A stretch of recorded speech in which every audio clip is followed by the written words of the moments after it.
लहान लहान गोष्टींवर पटकन राग येतोय का? मुलांनी थोडा आवाज केला, राग. एखादी वस्तू पाडली, राग. अभ्यासात लक्ष नाही दिलं, राग. असं जर वारंवार होत असेल तर हा राग नाही, तो एक सिग्नल आहे. तुम्ही आतून थकलेले आहात, ही मूळ समस्या आहे.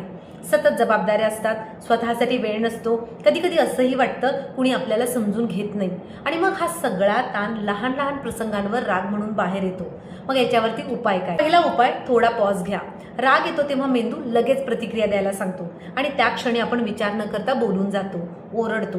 पण जर आपण काही सेकंद थांबू शकलो, 2-3 खोल श्वास घेतले, तर मेंदूला शांत होण्यासाठी वेळ मिळतो आणि मग आपण रागाने प्रतिक्रिया न देता समजून उत्तर देऊ शकतो. दुसरा उपाय, स्वतःला एक प्रश्न विचारा, मला खरंच या गोष्टीवर इतका राग आहे का? कधी कधी राग त्या छोट्या घटनेवर नसतो, तो आधीपासून साठलेल्या स्ट्रेसमुळे असतो. दिवसभराची धावपळ, थकवा, चिंता यामुळे सगळा ताण मनात जमा होत राहतो आणि मग एखाद्या छोट्याशा गोष्टीवरती तो राग म्हणून बाहेर येतो. तिसरा उपाय, स्वतःची काळजी घ्या. अनेक आई स्वतःसाठी काहीच वेळ काढत नाही. सगळं लक्ष घर, मुलं, जबाबदाऱ्या यावर असतं. पण जेव्हा आपण स्वतःच मानसिक आणि भावनिकदृष्ट्या थकलेलं असतो तेव्हा शांत राहणं खरंच खूप कठीण होतं. म्हणून कधी कधी स्वतःसाठी वेळ काढणं, चालायला जाणं, शांत बसणं, प्रार्थना करणं, मैत्रिणींशी बोलणं नक्कीच मदत करतं. हा स्वार्थीपणा नाही, ही गरज आहे. चौथा उपाय, परिस्थितीतून थोडा वेळ बाहेर पडा.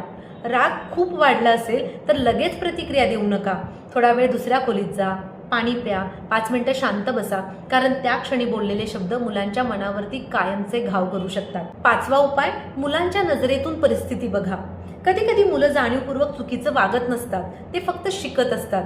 पाणी सांडलं, वस्तू पडली, अभ्यासात चूक झाली, ही अनेकदा चूक नसतेच, ती शिकण्याची प्रोसेस असते. जेव्हा आपण हे समजून घेतो तेव्हा राग नक्कीच कमी होतो. शेवटी कधी कधी मुलांना बदलण्यापेक्षा आपण थोडं थांबून स्वतःकडे पाहिलं तर घरातलं वातावरण नक्कीच बदलू शकतो. कारण शांत पालक असले की मुलंही हळूहळू शांत आणि समजूतदार बनायला शिकतात. धन्यवाद.